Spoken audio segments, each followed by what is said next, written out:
may yahdihillahu fala mudhillalah wa may yudlilhu fala hadiyalah. Asyhadu an la ilaha illallah wahdahu la syarikalah wa asyhadu anna Muhammadan abduhu wa rasuluhu la nabiyya wa la rasula ba'dah. Allahumma salli ala rasulillah wa ala alihi wa ashabihi wa mawalah. Amma ba'du fa ya ibadallah usikum wa iyaya bitaqwallah faqad fazal muttaqun. Para bapak dan ibu jamaah salat zuhur rahimakumullah. Alhamdulillah siang ini kita bisa salat zuhur berjamaah dan melakukan sunnah-sunnah lainnya. Semoga yang kita lakukan baik ibadah maupun amal solih lainnya menjadi amal ibadah dan amal solih kita yang diridhoi oleh Allah Subhanahu wa taala. Amin ya rabbal alamin. Ibu dan bapak sekalian, berapa pekan yang lalu sudah kita sampaikan tentang sihir. Satu hal yang harus ditinggalkan harus kita jauhi ketika tauhid kita, akidah kita pengen benar.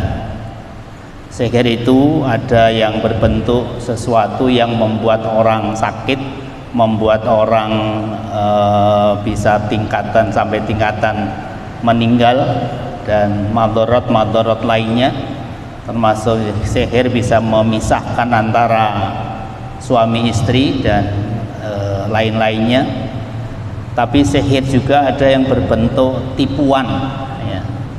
Tipuan seakan-akan melakukan sesuatu, orang melihatnya melakukan sesuatu yang luar biasa, tetapi sesungguhnya dia tidak melakukan apa-apa. Misalnya dia bisa masuk api tetapi tidak terbakar, kelihatan seperti itu tetapi sesungguhnya tidak begitu. Atau dia misalnya ditembak atau terkena pisau tapi tidak mempan, orang melihatnya seperti itu tetapi sesungguhnya dia tidak melakukan apa-apa begitu. Nah, sihir secara umum adalah kafir, kecuali kalau sihir itu tidak sampai ke tingkatan melakukan hal yang maksiatillah, kafir pada Allah SWT. Misalnya melakukan sesuatu yang terkesan hebat tetapi hanya karena keterampilannya ya. Keterampilan dia untuk bermain sesuatu, orang melihatnya luar biasa, yang itu orang awam tidak bisa melakukannya tanpa melibatkan setan, tanpa melibatkan jin, atau melakukan kekufuran pada Allah, maka itu tidak sampai tingkatan kufur. Jika sihir itu tadi tidak sampai ke tingkatan al-kufru billah atau al-maksiatu lillah. Para bapak dan sekalian, sebagai orang beriman sebisa mungkin kita menghindari jangan sampai terkena sihir, dan juga tidak usah melakukan sihir. Cara paling gampang untuk menghindari sihir ya jangan sampai hati kita, pikiran kita kosong an dzikrillah, dari mengingat Allah. Orang yang sampai hatinya, pikirannya kosong dari zikrullah, maka ia akan sangat mudah terkena sihir. Para bapak dan sekalian, kemudian yang hari ini akan kita sampaikan, pertama tanda-tanda orang yang terkena sihir, yang kedua nanti pengobatan sihir, yaitu yang dikenal dengan ruqyah. Ruqyah. Baik, yang pertama kita sampaikan tanda-tanda orang yang terkena sihir menurut Khalid Al-Juraisi dalam kitabnya yang berjudul Al-Hadaru Minas Sihri. Kata beliau ada beberapa tanda-tanda seseorang itu kena sihir. Pertama, dia enggan beribadah, ia jauh dari ketaatan dalam beribadah dan tidak ingin mendengarkan segala hal tentang agama, tentang kebaikan. Jadi kalau diri kita, keluarga kita, tetangga kita, teman kita itu males-malesan beribadah, males-malesan melakukan ketaatan, termasuk juga merasa risih kalau mendengarkan taklim, pembelajaran agama atau apapun. Itu kata Khalid Al-Juraisi itu mungkin dia sedang terkena sihir. Dan yang kedua, berulang-ulang mimpi buruk yang menakutkan. Jadi mimpi buruk apapun mungkin yang ia lihat, yang ia impikan, tapi mimpi itu menakutkan sampai ia mengigau, teriak-teriak, itu juga perlu diwaspadai. Jangan-jangan dia juga kena sihir. Yang ketiga, muncul gejala fisik seperti sakit kepala parah, sakit kepala yang tidak sembuh-sembuh, permanen, atau perubahan warna kulit, terutama perubahan pada warna wajah, ya, berubah warna wajah, tetapi secara medis dia tidak punya penyakit apa-apa. Kadang ada orang berobat kemana-mana itu sampai dokternya bingung, dia tidak kenapa-apa tetapi keluhannya macam-macam misalnya. Nah itu kata si Khalid Al-Juraisi, itu dia sedang terkena sihir. Kemudian yang keempat, gangguan perhatian, kurang konsentrasi dan linglung yang berlebihan, jadi nggak fokus melihat sesuatu, mendengar sesuatu, melakukan sesuatu.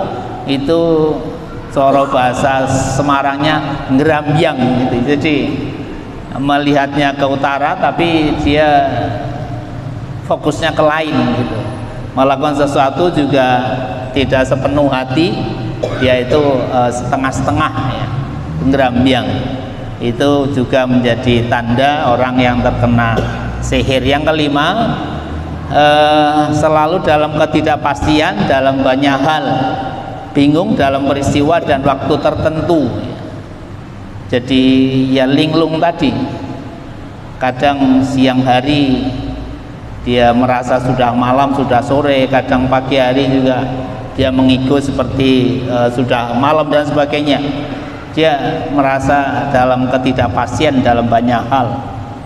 Kemudian yang keenam, kurang perhatian terhadap penampilan, enggan untuk bekerja dan tidak puas dengan apa yang dilakukan, selalu enggak puas dengan apa yang ia lakukan, dan dia kurang perhatian pada penampilan dirinya. Kecuali para bapak-bapak yang tahun ini mau kurban ya, sebagai kepala keluarga, mungkin disunnahkan untuk tidak potong kuku, tidak potong rambut, sehingga komisnya sempat tidak dipotong. Itu bukan ini maksudnya ya. Jadi kurang penampilan, misalnya baju kenanya pakai rambut ya, rambut juga tidak suka disisir dan macam-macam ya. Tidak perhatian pada penampilan. Yang ketujuh, gangguan penglihatan, tetapi secara medis sesungguhnya dia tidak apa-apa, tapi dia sering kabur penglihatannya, tidak jelas melihat sesuatu. Yang kedelapan, dorongan ingin marah yang terus menerus tanpa sebab yang jelas ya, sedikit-sedikit marah, sedikit-sedikit ingin menyalahkan yang lain, menuduh dan bersuudzon pada yang lain. Ini juga diwaspadai, jangan-jangan terkena sihir. Apalagi kalau kita sudah tahu bahwa al-ghadabu minas syaiton, marah itu sesungguhnya ya dari setan. Rasulullah juga pernah diminta nasihat oleh seorang sahabat, dia nasihatnya la taghdab, jangan marah, jangan marah. Orang kalau marah itu lebih banyak tercampuri kekuatannya, kehendaknya, pikirannya bahkan oleh setan. Dan yang kesembilan, tidak dapat berhubungan dengan istrinya kalau dia pria, atau dengan suaminya kalau dia wanita. Jadi ya sesungguhnya sehat secara jasmani, tapi dia tidak minat lagi sama pasangannya misalnya.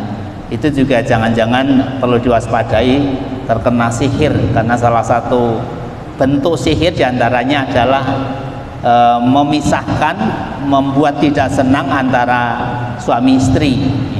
Dan yang ke-10, sering sesak nafas tanpa alasan-alasan medis yang secara ilmu kesehatan itu diakui ya. Jadi dia sesak nafas tanpa penyakit fisik ya. Itu juga perlu diwaspadai, jangan-jangan dia terkena sihir. Itu para bapak dan sekalian, Khalid Al-Juraisi dalam kitabnya Al-Hadaru Minas Sihri merumuskan tentang tanda-tanda orang terkena sihir ada 10. Kita bisa melakukan muhasabah pada diri kita, keluarga kita atau teman-teman kita, jangan-jangan ada di antara tanda-tanda ini ada pada diri kita. Baik para bapak dan ibu sekalian, untuk mengobati kalau kita terlanjur terkena sihir, maka kemarin juga kita sampaikan sesungguhnya ada 2. Pertama dengan sihir, yang kedua dengan berdoa. Kalau dengan sihir, apalagi sihir yang jelas-jelas meminta bantuan dengan jin dan setan, itu para ulama sepakat itu diharamkan, tidak diperbolehkan. Karena apa? Karena tentu orang yang meminta bantuan tukang sihir juga dia melakukan kekufuran ya. Cara yang kedua yang dibolehkan, disyaratkan adalah dengan membaca doa, membaca zikir ya, membaca kalimah-kalimah thayyibah yang itu dikenal dengan sebutan ruqyah ya. Ruqyah itu sesungguhnya merupakan cara pengobatannya orang-orang jahiliyah waktu itu, membaca sesuatu dalam rangka memohon pada Allah Subhanahu wa taala untuk disembuhkan dari suatu penyakit. Tapi kemudian ketika Rasulullah diutus, melihat itu suatu kebiasaan yang kemudian tidak semuanya salah, tidak semuanya harus dihapuskan, harus dilarang, maka Rasulullah mengajari juga ruqyah yang syar'iyah ya. Ruqyah yang diajarkan oleh Rasulullah dan boleh dilakukan oleh orang-orang beriman ya. Rasulullah bersabda, "Ya'ridu alayya riqakum la ba'sa bi raqi ma lam yakun fi syirkun." Ya, tunjukkan pada kalian cara pengobatan kalian. Tidak mengapa kalau kalian melakukan ruqyah itu sepanjang ruqyah itu tidak dicampuri dengan kemusyrikan ya. Jadi ruqyah-ruqyah yang selama ini dilakukan oleh masyarakat saat itu dipilih, difilter begitu, yang kira-kira tidak mengandung kemusyrikan, itu tetap bisa dilakukan. Ada berapa ketentuan kriteria tentang ruqyah itu yang diperbolehkan. Yang pertama, bacaan dalam ruqyah itu atau yang dibaca ketika kita meruqyah itu adalah ayat-ayat Al-Quran, doa-doa yang disyariatkan atau tidak bertentangan dengan doa-doa yang dituntunkan oleh Rasulullah ya. Membaca Al-Quran atau kalimah-kalimah doa-doa yang memang dituntunkan. Ada berapa nanti contoh-contoh yang bisa dicoba, tetapi sesungguhnya banyak yang lainnya. Yang kedua, menggunakan bahasa Arab ya, kecuali jika memang sama sekali tidak mampu. Tapi kalimat yang bukan bahasa Arab itu pun tentu harus maknanya sesuai seperti yang doa dicontohkan Rasul itu. Tidak boleh sembarang kalimat yang dibaca. Yang ketiga, tidak bergantung pada ruqyah.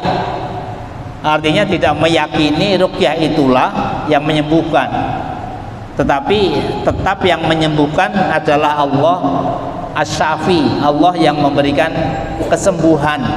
Ruqyah itu hanya sababiyah, hanya wasilahnya saja, tapi harus tetap yakin yang menyembuhkan itu Allah Subhanahu wa taala.